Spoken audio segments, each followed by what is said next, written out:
Smart money concept में हमने आज तक किसी ट्रेड में एंट्री करने के लिए order block, fair value gap और लिक्विडिटी ग्रैब जैसी ट्रेड एंट्री टेक्निक्स का इस्तेमाल किया है।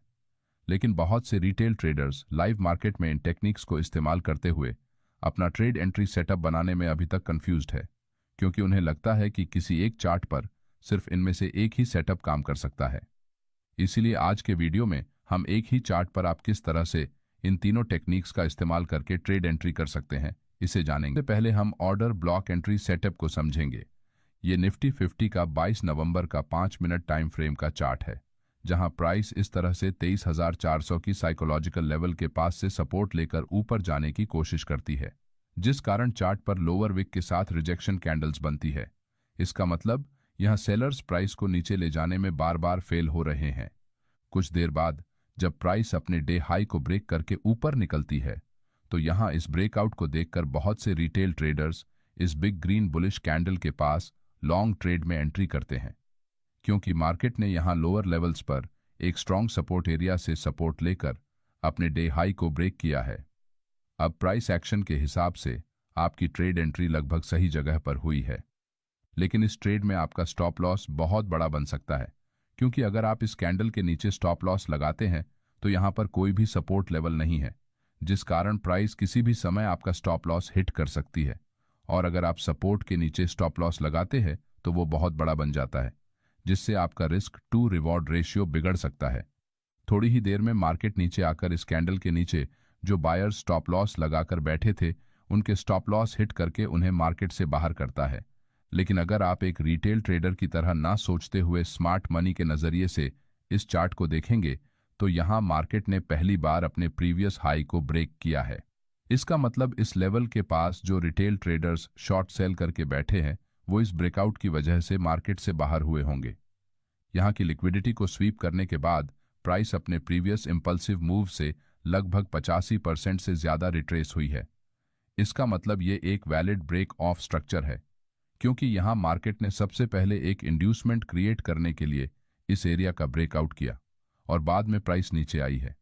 साथ ही यहां से प्राइस ने इस लास्ट ट्रेड बेरिश कैंडल के बाद एक स्ट्रॉन्ग इंपल्सिव अप मूव किया है, क्योंकि यहां प्राइस बार बार इस लेवल के नीचे जाने की कोशिश तो कर रही है, लेकिन उसमें नाकामयाब हो रही है।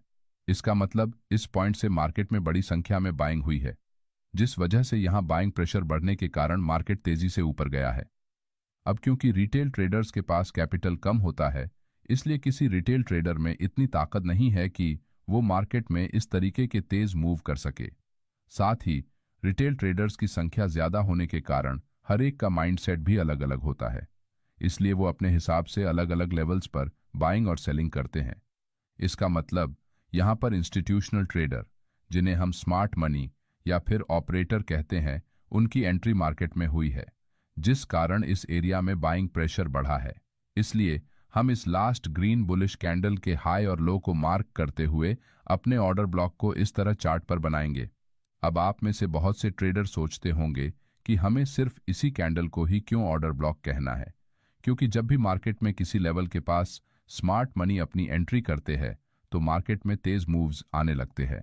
लेकिन इंस्टीट्यूशनल ट्रेडर्स अपने ऑर्डर्स इतनी बड़ी संख्या में लगाते हैं कि वो एक ही समय और एक ही जगह पर एग्जीक्यूट नहीं हो पाते, क्योंकि उनके ऑर्डर्स एग्जीक्यूट होने के लिए उस एरिया में उतनी ही संख्या में रिटेल ट्रेडर्स के भी ऑर्डर्स उन्हें चाहिए होते हैं, तभी उनके ऑर्डर्स पूरी तरह फुलफिल हो सकेंगे। इसीलिए वो चार्ट पर एक रेंज के अंदर अपने सभी ऑर्डर्स लगाते हैं, ताकि इस रेंज के अंदर के रिटेल ट्रेडर्स के ऑर्डर्स के साथ उनके ऑर्डर्स मैच कर सके, जिससे भविष्य में जब भी प्राइस उस रेंज में वापस आती है तो उनके बाकी बचे सभी पेंडिंग ऑर्डर्स एग्जीक्यूट हो जाने के कारण प्राइस फिर से अपना पुराना ट्रेंड कंटिन्यू करती है। यहां मार्केट में सबसे आखिरी स्ट्रॉन्ग रेड बेरिश कैंडल के लो को इस ग्रीन कैंडल ने नीचे ब्रेक किया है। इसका मतलब यहां की लिक्विडिटी को इस ग्रीन कैंडल ने स्वीप किया है।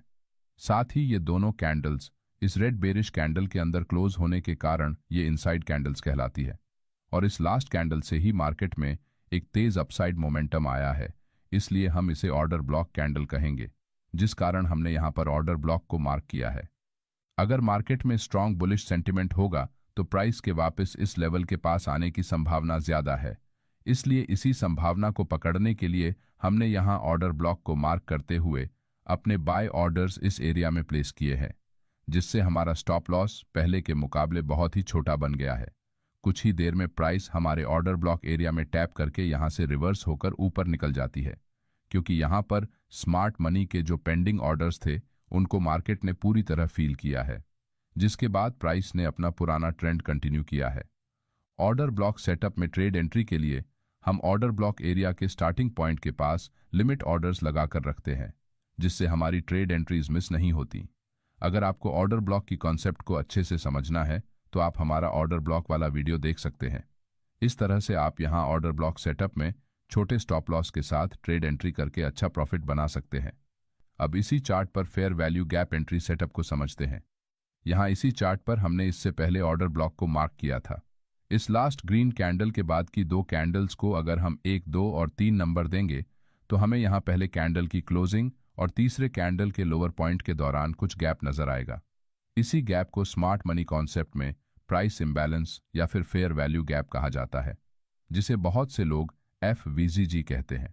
फेयर वैल्यू गैप चार्ट पर तब बनता है जब प्राइस एक जगह से दूसरे जगह एक मोमेंटम में बहुत तेजी से आगे बढ़ती है।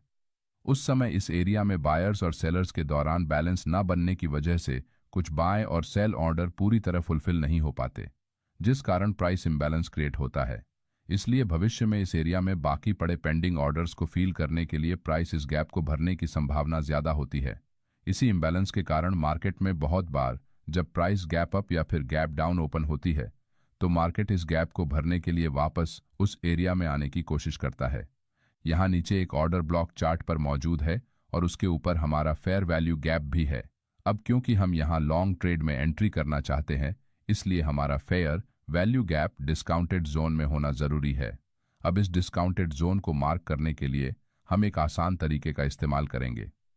यहाँ से प्राइस ने एक स्ट्रॉन्ग इंपल्सिव मूव ऊपर की तरफ किया था, इसीलिए अगर हम नीचे से लेकर ऊपर तक एक लाइन को ड्रॉ करेंगे और उसके 50% एरिया के पास एक लाइन बनाएंगे तो यहाँ इस लाइन के ऊपर का एरिया प्रीमियम जोन है और नीचे का एरिया डिस्काउंट जोन है। जब भी हम सेल करते हैं तो प्रीमियम एरिया में करते हैं और बाय करते हैं तो डिस्काउंट एरिया में करते हैं, क्योंकि यहाँ प्राइस कम होती है।